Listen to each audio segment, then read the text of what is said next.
गांव में यमुना नाम की एक औरत अपने बेटे गोपाल के साथ रहती थी। गोपाल बहुत छोटा था जब उसके पिता चल बसे। पति के जाने के बाद यमुना के पास घर चलाने का कोई जरिया नहीं था। तब उसकी पालतू भैंस शर्मिली ने उसका बहुत साथ दिया। यमुना के पास शर्मिली नाम की एक भैंस थी। उसी के सहारे यमुना ने अपने परिवार को चलाया। यमुना अपनी भैंस का दूध बेचकर घर चलाने लगी। उसकी भैंस का दूध पूरे गांव में मशहूर था।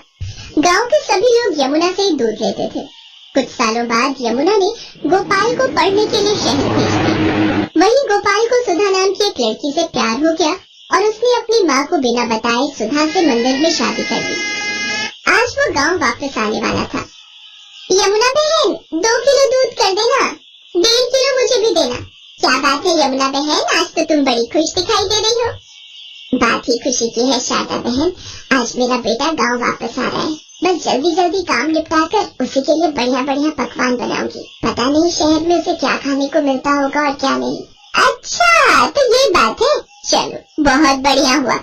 कब से बेटे के बिना अकेले रहते रहते तुम उदास हो गई हो। अब वो आ जाएगा तो तुम्हारे साथ काम में भी मदद कर देगा। हाँ वो तो है। अरे आ रही हूँ शर्मिली, तू क्यों आवाज लगा रही है? मैं जानती हूँ तू भी गोपाल का नाम सुनकर बहुत खुश हो रही है। रुक, मैं अभी तुझे चारा डालती हूँ। यमुना की भैंस शर्मिली अपनी आवाज में उससे बातें कर रही थी, मानो वो भी गोपाल के आने की खुशी मना रही हो। शाम के समय गोपाल आ जाता है, पर अपने बेटे के साथ बहू को देखकर यमुना को बहुत बुरा लगता है। माँ तुम नाराज मत हो, सब कुछ बहुत जल्दबाजी में हुआ। सुधा के पिताजी की तबीयत ठीक नहीं थी और वो चाहते थे कि हम ये शादी जल्दी से जल्दी कर लें, इसलिए मैं आपको बता ही नहीं पाया। अब मैं आपके साथ ही रहूंगा, आप चिंता मत करो। और माँ सुधा बहुत अच्छे स्वभाव की लड़की है, आप एक दूसरे को आसानी से समझ जाओगे। ठीक है, देखती हूँ वो मुझे कितना समझती है। गांव के रहन सहन और शहर के रहन सहन में बहुत फर्क है बेटा। यमुना सही कह रही थी, गांव के रहन सहन और शहर में बहुत फर्क है। यमुना की तरह सुधा घर के कामकाज नहीं कर पाती थी, उसे तो घर का कोई काम भी करना नहीं आता था। गोपाल तुमने मुझे कहाँ लाकर पटक दिया है? मुझसे घर के काम नहीं होते, हमें शहर वापस चलना चाहिए। भैंस का गोबर साफ करो, उसे चारा डालो, उसे नहलाओ। सारा दिन गोबर की बदबू से मेरा बुरा हाल हो रहा है। कैसी बात कर रही हो सुधा, यहाँ पर सारा कामकाज बना हुआ है।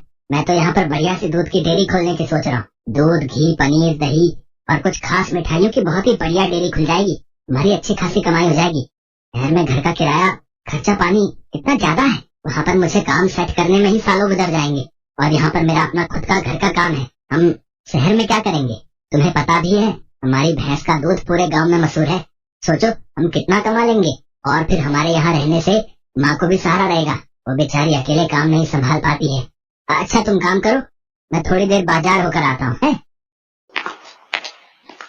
कह तो गोपाल ठीक ही रहे, शहर में काम करने के लिए पैसों की भी तो जरूरत होगी। यहाँ पर तो अपना मकान, अपना काम है, और फिर हमें तो पैसे कमाने से मतलब है। कुछ सालों में अच्छे पैसे कमा लिए तो बाद में शहर में जाकर बस जाएंगे। पर मुझे किसी भी तरह से सासू माँ से अलग होना है, ताकि उस भैंस पर मेरा कब्जा हो जाए। पता नहीं माँ जी तो बहुत चालाक है, कितने पैसे अपने अंदर करके बैठी होगी। सुधा को पता था कि गोपाल गांव में ही काम बढ़ाने वाला है, इसलिए वो अलग होने के रास्ते ढूंढने लगी। गोपाल, सुबह से काम करके मैं थक गई हूँ। मेरे आने के बाद माँ जी ने घर के सारे काम मेरे ही जिम्मे डाल दिए हैं। भैंस को नहलाना, धुलाना, गोबर साफ करना, चारा डालना, सारी देखभाल तो मैं करती हूँ। ऐसे थोड़ी होता है, मैं अब और बर्दाश्त नहीं कर सकती। जब मैं इतना काम कर रही हूँ तो फिर मैं अलग ही रहूंगी। मुझे माँ जी के साथ नहीं रहना। और हाँ, उस भैंस पर मेरा हक है, मुझे तो बस बंटवारा चाहिए, भैंस का बंटवारा। सुधा इतनी जोर जोर से चिल्लाकर ये बात कह रही थी कि उसकी बात यमुना के साथ साथ पड़ोसियों ने भी सुन ली और सब वहाँ गए। बहू, बंटवारा, वो भी मेरी शर्मिली का? मेरे जीते जी ऐसा कभी नहीं होगा। और तुम जानती है क्या हो शर्मिली के बारे में? उसे मैंने बहुत प्यार से पाला है, उसकी देखभाल की है। तुम मेरी शर्मिली को एक दिन भी रख कर तो दिखाओ, वो तुम्हारे साथ एक दिन भी नहीं रहेगी। हाँ हाँ, इस भैंस की देखभाल मैं कर लूंगी, आप उसकी चिंता मत करो। पर एक शर्त है, आप बीच में दखलंदाजी नहीं करोगी। मैं जैसी मर्जी भैंस की देखभाल करूँ, आप उससे दूर रहोगी। गोपाल, अगर आज बंटवारा नहीं हुआ तो मैं तुम्हें छोड़कर शहर चली जाऊंगी। माँ अगर सुधा चाहती है तो आप उसे भैंस दे क्यों नहीं देती हो? उसे एक बार कोशिश करने तो दो, कहीं ऐसा ना हो आप दोनों के झगड़े में मेरी शादीशुदा जिंदगी खराब हो जाए। गोपाल बेटा, एक माँ कभी नहीं चाहती कि उसके बच्चों का घर खराब हो। अगर बहू की यही इच्छा है तो आज से मैं अपनी शर्मीली बहू के हवाले करती हूँ। यमुना बहन, इतने सालों से हम देख रहे हैं शर्मीली को तुमने बहुत लाड़ प्यार से पाला है। कहीं ऐसा ना हो बंटवारे के चक्कर में एक निर्दोष जानवर परेशान हो जाए। सब गांव वाले भी क्या समझाते, सुधा तो बंटवारे की जिद पर अड़ गई थी और ऐसा ही हुआ। भैंस अब पूरी तरह से सुधा के हवाले थी। गोपाल किसी काम से शहर चला जाता है। सुधा तो आलसी थी, उसने भैंस के प्रति लापरवाही दिखानी शुरू कर दी। वो सुबह उठकर ना तो भैंस का गोबर साफ करती, ना उसे नहलाती धुलाती और ना ही उसे समय पर चारा देती। इसी कारण भैंस कमजोर होती गई। सुधा ने इस पर ध्यान नहीं दिया। एक दिन जब सुधा भैंस का दूध निकालने गई तो देखा कि भैंस जमीन पर गिरी हुई है। ये देखकर सुधा घबरा गई। माँ जी जल्दी चलिए, शर्मीली बेहोश हो गई। क्या? शर्मीली बेहोश हो गई? मैंने तुम्हें कहा था बहू जिद मत करो, शर्मीली मेरे बिना नहीं रह सकती। गोपाल उसी समय शहर से आया और वो भी घबरा गया।